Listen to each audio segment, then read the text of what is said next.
Chapter 3. "If you're aiming to talk to that girl, you better do her pronto," said Ezra. "You know her position. Family friends will be inviting her to visit here and there, and then she'll be in the valley. Like as not, she'll be pulling out of the hotel in the morning." Well, this was a sensible observation, and Pat nodded ready agreement. "Yeah, and you gotta tell her straight. She better mind her P's and Q's for a while," inserted Sam. "She ain't got a soul left in the world that's related to her, only that kid brother. She'll have to look after him, and that'll take some figuring." The three men were standing in front of the Gold Eagle, talking for a few minutes before they parted. The 3-day storm had cleared away at last. Already a few stars were visible, and the partners had made up their minds to head for the Bar ES that night. A few minutes later, Pat accompanied to the livery stable, and Sam and Ezra saddled up and headed for home. The trails would be heavy till tomorrow's sun had a chance to dry them out, but the crusty old-timers knew every foot of this range. Calling a sarcastic farewell after them, Pat waited till they had melted into the windy darkness, and then turned his footsteps thoughtfully into the direction of the hotel. Since it was not yet much after 8 o'clock in the evening, Pat decided to call upon Della Follonsbees without further delay. There was an urgency about what he had to say which engrossed his thoughts to the exclusion of all else, and, as a consequence, he failed to note the unwonted emptiness of the street at this early hour. Here and there a light or two burned dimly in windows, and shivering saddle horses stood head down at the racks, their tails swishing in the raw wind. He was mounting the hotel steps 2 at a time when a pair of shadowy figures closed in on him at the top. Before he was aware of what pretended, rough hands laid hold upon him. Clamped in a muscular vice, he felt his cartridge belt tighten as his 6-gun was snatched away. "What's the meaning of this?" Pat snapped, not making the mistake of attempting to resist, but throwing a strong note of censure into his voice. No one bothered to answer him directly. "It's Stevens, all right," a harsh voice muttered. Pat was aware of a third man who shouldered close, staring into his gloomy, cloaked face. The grated accents were certainly directed towards himself. "Where are you heading?" There was a warning in the query which failed of its effect. Pat remained calm, all his senses concentrated on the effort to learn anything about these men that might help him to understand their purpose. "Come on, speak up!" rasped one of the trio, jamming an elbow into Pat's side violently. "You heard the question, didn't you?" Pat grunted. "Why should I tell you birds anything?" A blow smashed into his face, bringing tears to his stinging eyes. "Think it over, hombre, or do you want more of the same?" Struggle was impossible, for both of Pat's arms were imprisoned as effectively as though clamped in the stocks. Still, he sought stubbornly for some clue to the identity of these men. Nothing whatsoever in the least familiar about them, whether tone of voice or set of brawny shoulders. The dusky faces appeared masked, or concealed in some manner. They would not have been identifiable, even if there had been any light. "It's no use, boys." Pat's inflection was final. "I haven't any idea what you're after, and I'm not talking."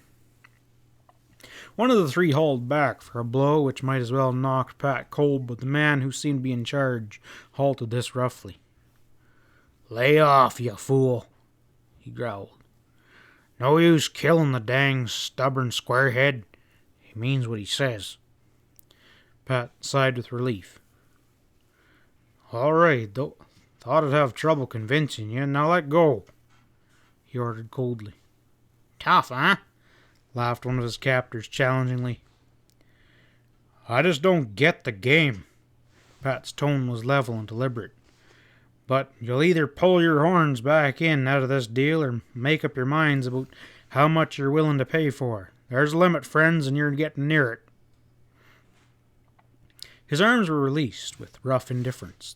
The leader of these roughs thrust close again, and the cold nose of a palmed Colt thrust into Pat's waist. You're coming off easy, Stevens. Don't be getting talky, the heavy voice ground out. If you don't want to hear any more of this, you just go back to your ranch and mind your own business. Pat chuckled harshly. What is this, a joke? Where the hell do you bad hombres think I'm heading tonight? There was a moment of unyielded silence. You heard me, the stranger breathed softly. You just go home and forget about other folks' troubles. Disarmed as he was, Pat found no ground for dispute in the matter. He dared not carry the authority of his cold will further than was warranted in the dictations of self-preservation. That these men were in grim earnest, he needed no assertion. Nor, despite his protestations of ignorance, was he entirely mystified by it at all as he chose to appear. With an angry exclamation, mainly for effect, Pat turned away and ran quickly down the steps and headed for the stable where he had left his horse. He knew better than to make any further attempt to reach the Follonsbees girl tonight. Regardless of how he might make out, it could only lead to further trouble for Della in the end. Striding down the boardwalk, Pat turned in at Winter's store. Half a dozen men were gathered this raw night about the cannonball stove in the rear of the place, and as he expected, Jess Lawler, the Dutch Spring sheriff, made one of their number, his raw-boned face lean and weathered under the slanting yellow light from a hanging lamp. After greeting the men that were present, all old acquaintances, Pat leaned back against an oil drum at the sheriff's elbow and, under cover of the general conversation, accosted Lawler in lowered tones. I guess you know old Bart's girls up there at the hotel? Just nodded. Her and her boy, Stevens. I reckon we'll see 'em around the valley for a week or two.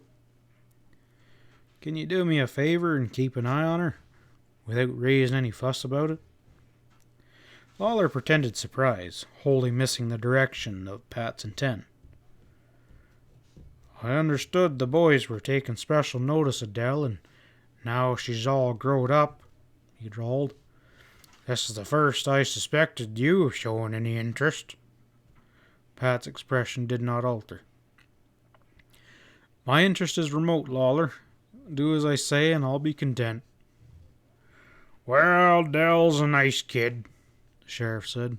I certainly won't go out of my way to avoid her, if that'll do. Pat nodded. He did not wish to say more than he already had. Jess Lawler was no fool. Once he got to thinking about it, he would quickly realize how far Pat was from a joking mood. Warned, he could be depended upon to see more than enough to interest him, should he make it his business to assure himself of the girl's welfare. If he saw nothing, it could only be because she no longer stood in any need of protection. A few minutes later, Pat was jogging along through the darkness on his way home. Displeased as he was by the way Della Follonsbees' situation, he could not persuade himself that the girl was in serious danger. When you gonna grow up, Stevens? He muttered with a grim chuckle. Always worrying yourself about some other people's trouble, till it's a blazing wonder you got a thin dime in your pocket to rub against one another. A lamp was burning in the ranch house kitchen when he jogged into the yard of the Lazy Mare. The faithful old crusty Hodge was sitting up waiting for him as usual. Thoughtfully, Pat turned his bronc into a corral and swung his saddle up onto a peg in the shed. An idea, tantalizing by the reason of its very vagueness, was floating around in the back of his head, on which he was bent on taking action without further delay. There was, rather, unusually a light showing as well in the small window of the long, low bunkhouse tonight. The storm had kept the men in off the range for the most part for several days. Brimming over with unused energy, they were sitting up late over a cutthroat game of poker, which they were conducting with some earnestness, if the occasional loud argument and stamping of feet meant anything. Letting himself into the place, Pat paused for a few minutes beside the busy table, answering the grins and familiar greetings of his punchers. The game in progress was a grim struggle of possession of a few handfuls of matches in lieu of anything more valuable remaining in their pockets, and they soon forgot Pat's presence altogether, quarreling together and attempting to cheat without detection. The only lamp in the bunkhouse was the one suspended over the table. Pat took the opportunity to glance around the shadowy interior. 1 or 2 men had retired at the far end, but midway in the room a lone puncher, boots extending at full length, sat on the edge of his bunk, plunged deep into solitary thought. It was Pinky Lane, a new hand whom Pat had instructed his foreman Johnson to put to work. Normally good-humored and a dependable employee as far as could be determined, Lane was subject to spells of gloomy abstraction, during which he displayed a notable preference for his own company. That cowboys had their own troubles, Pat had long ago learned. Moreover, they were notoriously close-mouthed about them as a rule, and Pinky Lane was of no exception. Ordinarily, his troubles would have meant nothing to Pat, nor would the latter have had so much an indication as awareness of their existence. Now, he strolled that way quietly and took a seat on the opposite bunk, taking no notice of Lane's startled return at the present. Pinky stared across at him gloomily, as Pat sat gazing thoughtfully towards the absorbed poker players. Neither found anything to say till Pat spoke up abruptly, his penetrating glance returning to the puncher. "Lane, if it's any of my affair, why did you leave that Pitchstone Ranch?" he demanded flatly. Pinky stilled as if a gun was suddenly thrust upon him. His albino eyes, from which he had been named, stood wide. He had not mentioned where he had come from on his arrival to the Lazy Mare, nor had anyone ever asked him, but he did not stop to point that fact out now. "We was thrown off, Stevens, the lot of us," he blurted, startled into the admission. "I reckon that's reason enough." "You mean Bart's old crew, I expect?" "That's right. All but Follonsbees' foreman, Squint Larkin. He stayed on." Lane paused as if a sudden recollection and appeared confused, more sorry than otherwise that he had spoken frankly. "So Larkin stayed on?" Pat paused over Lane's delay without seeming to notice it. Probably Pitchstone's new owners made him too attractive an offer to turn down, since he was familiar with the whole operation. "No." Pinky shook his head in denial. "Wasn't like that at all. I don't... Larkin..." He broke off again, kind of lamely. Pat regarded him. He had already learned far more than he expected to from the man, and he was not at all disposed to make it hard for Lane, but there was things in the shadowy background of this affair which he felt bound to get at. "A ranch can take on or lay off hands, of course, as it sees fit, but you kind of make it sound like it's a rotten deal, Lane."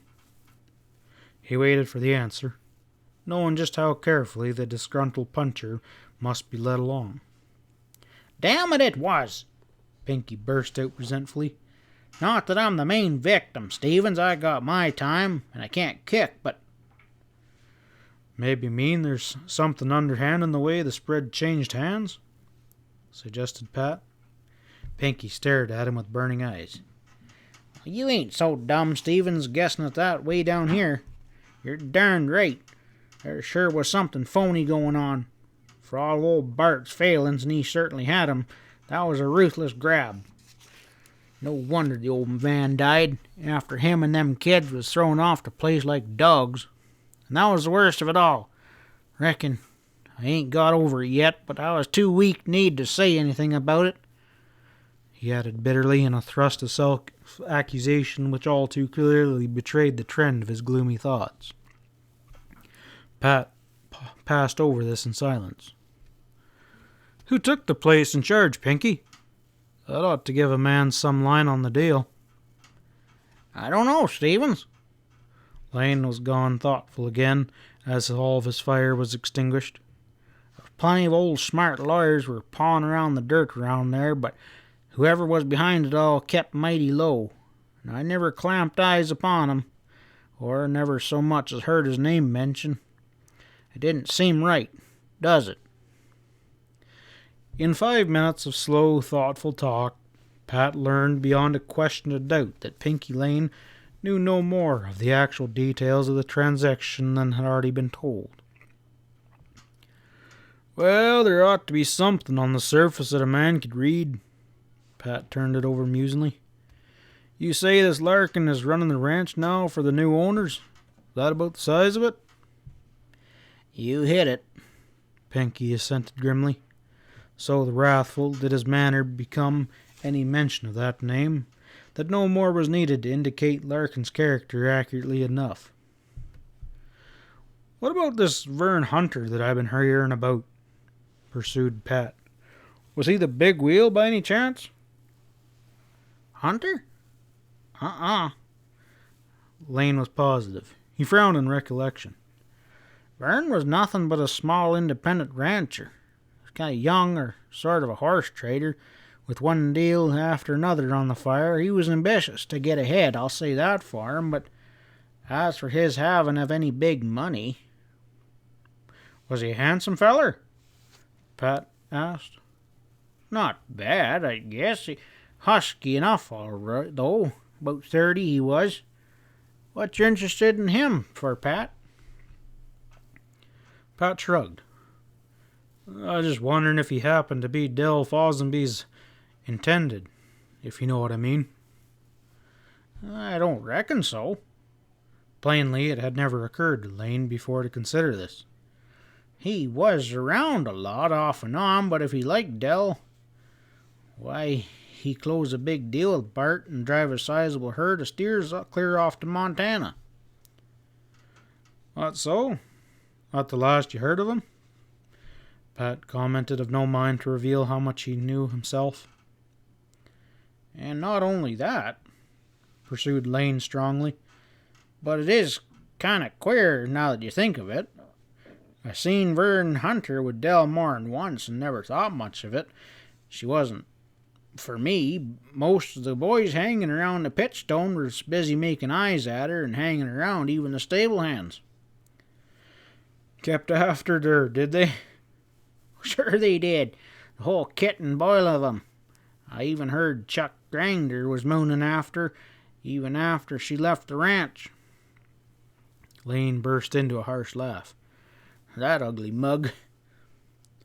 They discussed affairs of the Follonsbee ranch for a while longer, and Pat learned that Ches Denton was no stranger at Pitchstone, though he had never openly done business there. But if Pinky Lane suspected various men of being involved in a gigantic plot to steal the Follonsbee ranch from its owner, he could offer no more convincing proof than the strength of his own blind resentment. Heading for bed later, Pat found his mind sadly preoccupied. Firm as he remained in his decision not to interfere, from what he had already seen and heard, there could be little question that Bart Follonsbee's failure was far different matter from what the world cynically believed. End of chapter 3.